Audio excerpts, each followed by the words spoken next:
তারপর স্লটে দেখতে পাচ্ছি আমাদের ব্যাঙ্গার্স গিলকে ওয়েলকাম জানাই। BG king 444, BG moderator Rimon Hossain এবং বিজি বিএনএল।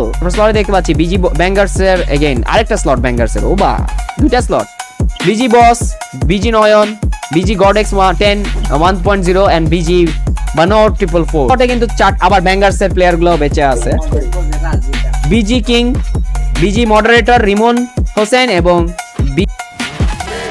ব্যাঙ্গার্স। সরি গাইজ, আমি একটু ওই যে হোয়াটসঅ্যাপে গেছিলাম তো গাইজ। ব্যাঙ্গার্সের আমাদের মডারেটর আমি বলছিলাম ব্যাঙ্গার্সরা দিবে, কিং মডারেটর রিমন হোসেন আর বিএনএল মিলে ব্যাঙ্গার্সরা কিন্তু বুয়াটা নিয়ে গেল। Nice game play by bangers. Scoreboard on the screen, BG king 444 6 kill, wow bangers, nice game play, nice kills, nice. ব্যাঙ্গার্সরা দেখছেন গাইজ, বেশি দিন কিন্তু আমাদের স্ক্রিম খেলে না, কিন্তু খেলে বুয়াটা নিয়ে গেল ঠিকই। আপনারা কি করলেন?